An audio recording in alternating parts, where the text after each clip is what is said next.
es candidato al PhD por la Universidad Fausto Vázquez, mil disculpas, Fausto Vázquez. Candidato a PhD por la Universidad Pompeu Fabra de Barcelona, España, con instancia de investigación en Friburgo, Alemania. Profesor de las maestrías de Derecho Procesal de las Universidades de Buenos Aires, Argentina, Estatal de Cuenca, Universidad de la SUAY. Alumno sobresaliente de la Cátedra de Santiago, Mr. Kun Jesús Silva Sánchez. Autor de la obra Punto, Reflexión de Imputación Objetiva en el Código Orgánico Integral Penal. Adelante, doctor.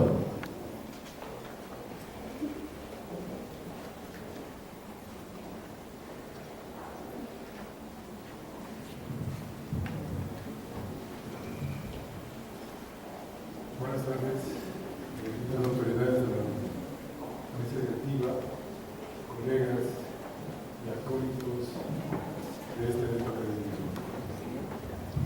Bien, en esta oportunidad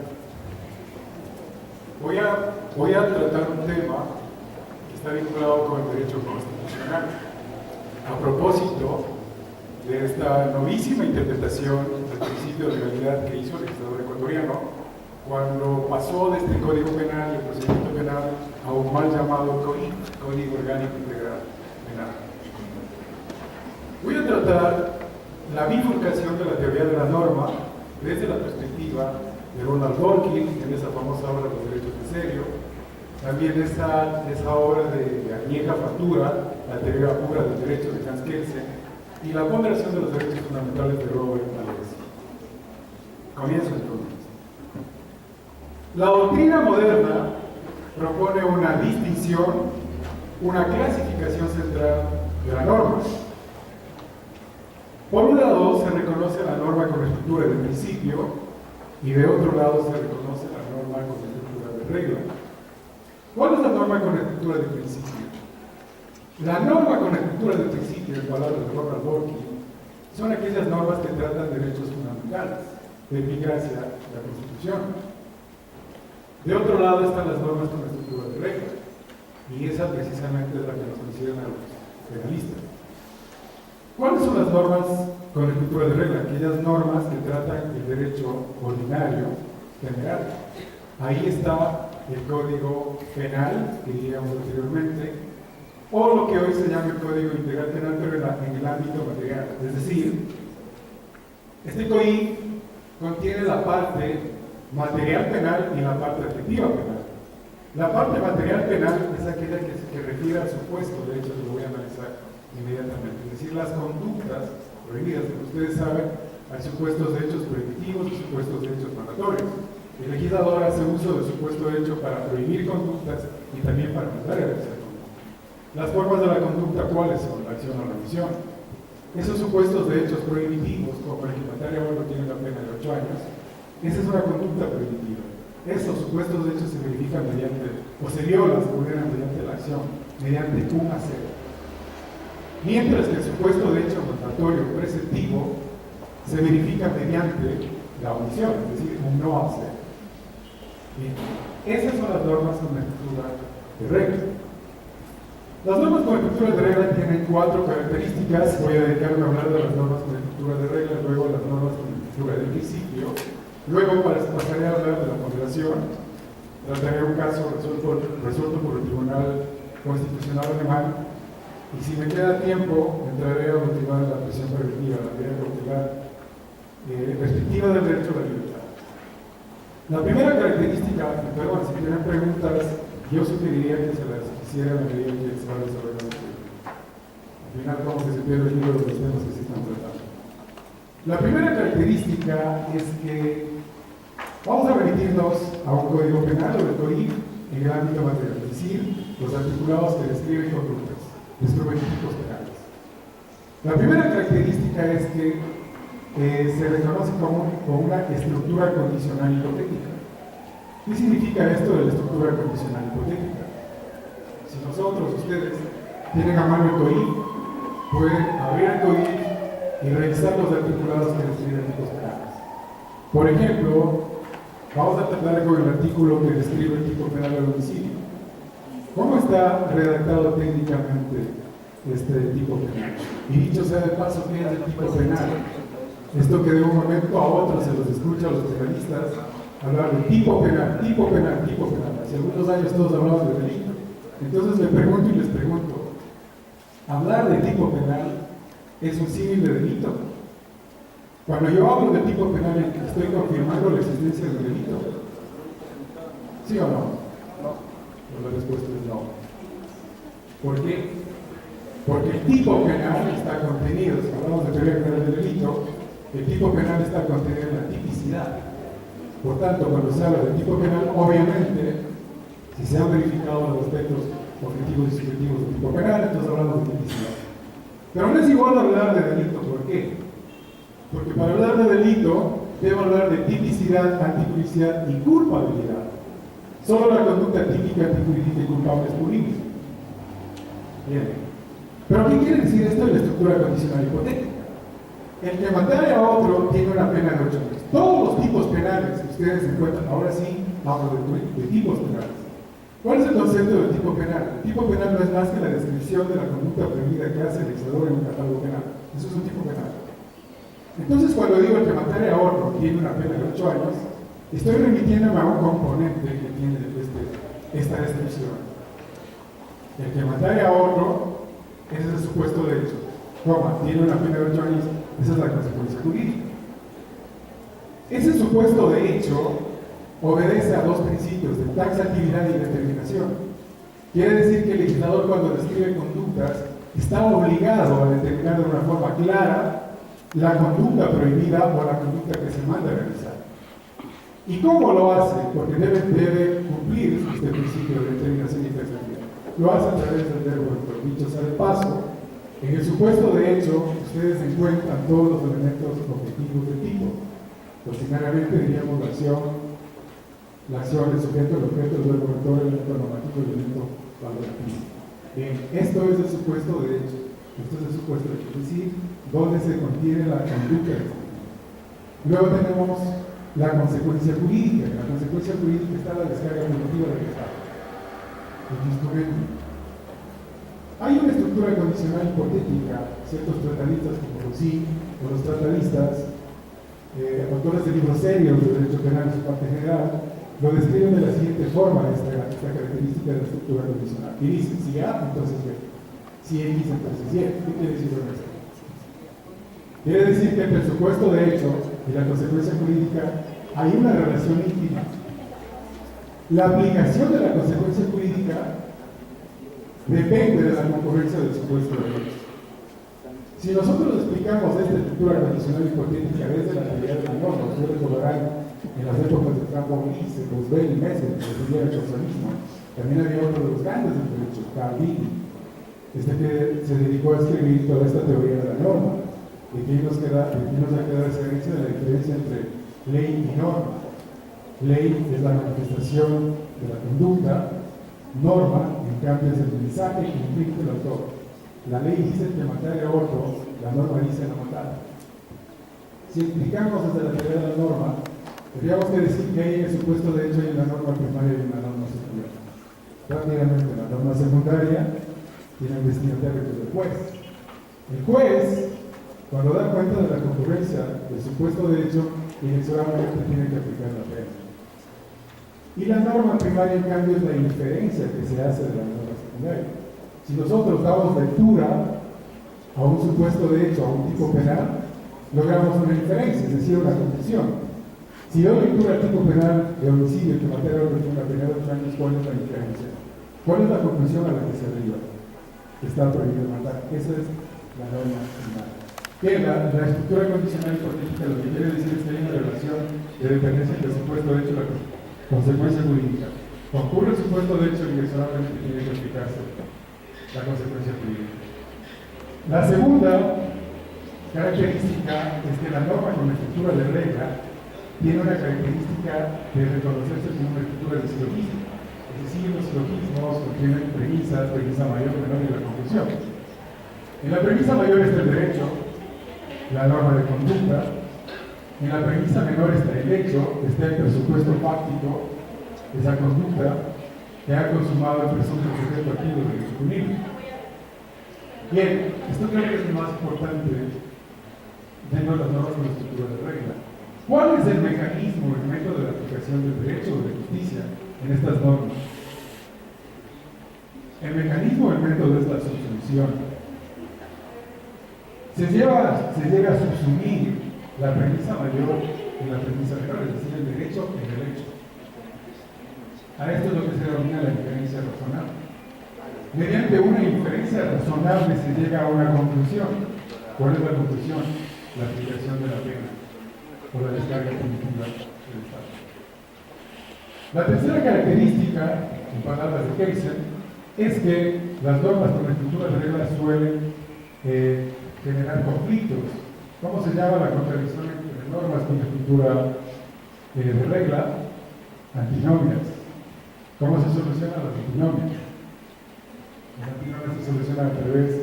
Primero, determina que se solucione en el plano de la validez, es decir, determinamos si hay una contradicción entre una norma especial y una general, determinamos cuál es válida. Hablamos de los principios de temporalidad, principio de especialidad y principio de jerarquía. El principio de temporalidad de la norma posterior frente a la anterior se aplica a la norma posterior. Excepcionalmente, en materia penal se aplica la anterior, tomando en cuenta el principio de favorabilidad, como ustedes ya lo saben. Luego, el principio de especialidad, una contradicción entre la norma especial y la general, se aplica a la norma especial. Y por último, la contradicción o esta colisión entre una norma de regla y la Constitución, ¿cuál se aplica? La Constitución. Ahí hay unos criterios que no me voy a detener ahora a referirme por cuestión de tiempo. Y la última característica es que Ronald Dworkin sostiene que cuando estamos en el escenario de las reglas, estamos en el escenario de todo lo nada. ¿Por qué? Por esa relación de dependencia entre el supuesto de hecho y la consecuencia jurídica. Si se aplica la consecuencia jurídica, quiere decir que se toma en cuenta el supuesto de hecho.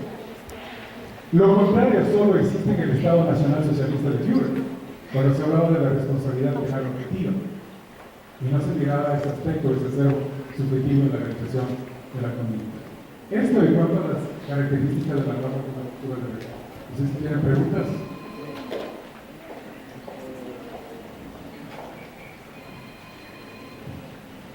Bien, voy a pasar a explicar rápidamente las normas con estructura de principio.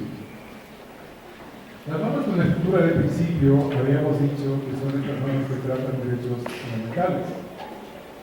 La primera característica es que estas normas, ya habíamos dicho la Constitución, estas normas tienen una textura abierta porque estas normas tratan derechos fundamentales, el derecho a la libertad, el derecho a la vida. ¿Y por qué tienen una textura abierta? La naturaleza de configuración de los derechos es de textura abierta. A diferencia de las reglas, que son normas de textura cerrada, porque tienen un supuesto derecho determinado y una consecuencia jurídica. La segunda característica es que, ¿cuál es el método de aplicación del derecho en las normas con estructura de principio? El método de aplicación del derecho es la ponderación. ¿Y qué es la ponderación? La ponderación es el sopesamiento de dos principios o derechos que están en contradicción. Ponderar es sopesar, pesar, balancear. La palabra ponderación viene de la locución latina pondus, que significa peso, que resulta que el juez cuando está ponderando lo que hace es sopesar principios que están en colisión, pero algo muy importante, principios que están en colisión, pero que concurren al caso concreto, es muy importante, al caso concreto. Y la tercera y última característica de esta norma es que los principios suelen colisionar. ¿Y cuál es el mecanismo de solución cuando hay una colisión de principios? El mecanismo de solución es la ponderación. Los derechos fundamentales son mandatos de optimización. ¿Qué quiere decir esto? El mandato de optimización manda a que algo se realice en la medida de lo fáctico y lo jurídico.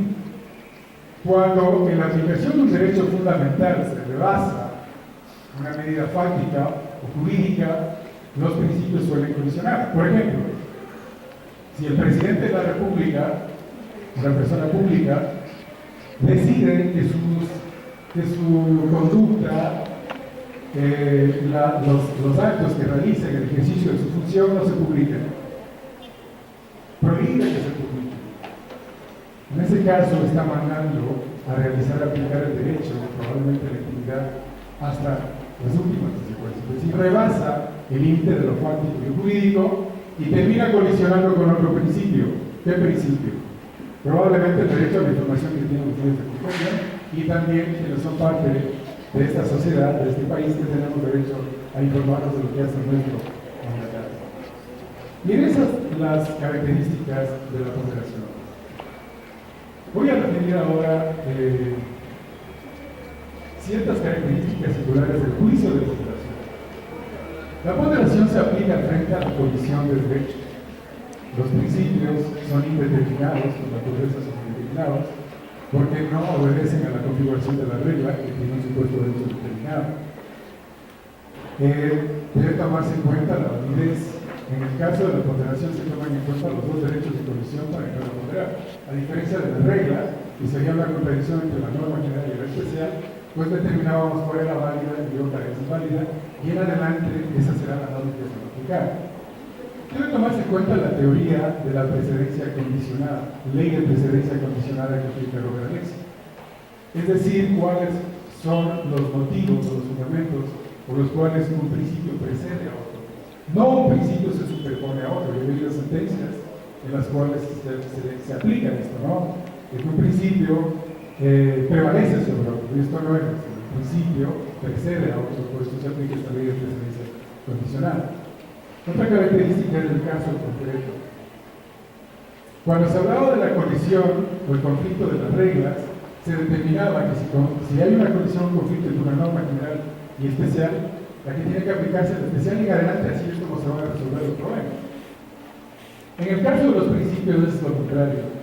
Si hay una colisión entre el derecho a la intimidad y el derecho a la información, probablemente en un caso se termina ponderando en favor del derecho a la intimidad. Pero esto no quiere decir que si en adelante en otros casos colisionan los dos principios, vaya a terminar ponderándose siempre a favor del derecho a la intimidad. El juez debe tener en cuenta el caso concreto. Esa afirmación de que el interés general priva sobre el interés particular no cabe en la teoría de la ponderación. La teoría de la ponderación es eminentemente liberal, no una teoría liberal de los derechos fundamentales. Los derechos fundamentales son mayoritarios. Los derechos fundamentales son cartas de triunfo de las minorías frente a las mayorías. Los derechos fundamentales son un medio de defensa frente a las mayorías, frente a los abusos y atropellos del Estado. Bien, por cuestiones de tiempo voy a entrar a analizar qué es esto de la ponderación. Creo que es lo más importante de este tema, de esta exposición. La ponderación, como lo hemos dicho, se aplica frente a la colisión de principios. Ustedes recordarán del tiempo pretérito siempre ha existido una desaveniencia entre la filosofía del derecho y la filosofía de la ciencia respecto a la identidad de los métodos de interpretación de las circunstancias. Y desde la época de la filosofía griega de Aristóteles, se reconocía como el método teleológico como uno de los mejores métodos de interpretación de las circunstancias. Pues la ponderación tiene esa estructura de pensamiento teleológico. Ojo con lo que voy a decir. Tiene ese pensamiento de reconocerse como una estructura teleológica. ¿Qué significa esto? Este método teleológico tiene un medio y tiene un fin. El medio es la restricción de un derecho y el fin es la maximización del derecho. Esta es la colisión de principios. El medio es restringir un derecho y el fin es maximizar un derecho. Entonces, para llegar a la ponderación deben cumplirse dos requisitos. El primero es que entre el medio y el fin debe reconocerse como constitucionalmente legítimo. Si el fin es luchar en contra de los grupos irregulares, como lo ocurrido últimamente en la frontera norte, la pregunta ¿es legítimo y constitucional luchar en contra de estos grupos irregulares? La respuesta es sí. Tengo un fin que es constitucional. Luego el medio. Si para esto yo requiero apresar a uno de los miembros de estos grupos irregulares y someterle a una investigación, a una tortura, para lograr conocer, hallar la corriente de buena tinta del paradero de los líderes de estos grupos paramilitares, de estos grupos irregulares, la pregunta es: ¿ese medio es constitucionalmente legítimo? La respuesta es no. Aquí es donde fallan las prisiones preventivas, la restricción del derecho a la libertad. Ese es el primer aspecto. Y el segundo y último es que entre el medio y el fin debe haber una correlación. El medio debe ser necesario, adecuado y proporcional frente al fin. Esto es lo que se denomina en el derecho penal alemán la aplicación del principio de proporcionalidad, y en el derecho anglosajón el test de racionalidad. ¿Qué ocurre en la prisión preventiva, en la restricción del derecho a la libertad? Todos saben, con esto termino mi exposición, por cuestiones de tiempo. Todos saben, vamos a ver cómo opera la prisión preventiva, cómo debería motivar un juez de la prisión preventiva, desde la perspectiva de la corrección. Todos saben que tenemos un proceso penal que se instaura, que busca un fin, el subfin es descubrir la verdad. Y el fin es el que obedece al principio de justicia. De tal suerte que un proceso penal no se abre para entenderse como tiro al aire. Bien, pues un proceso penal que está instaurado, donde exige su fin principal, que es el cumplimiento de la justicia, el principio de justicia. Cuando el fin del proceso penal se vuelve endeble, cuando advierte una fisura, un quiebra o un punto de inflexión. La Corte Interamericana lo ha dicho. Voy a referir dos fallos: el fallo de los hermanos Pegano Vaso del año 2007 versus Paraguay, el fallo de Ricardo Canese versus Uruguay, año 2004 me parece.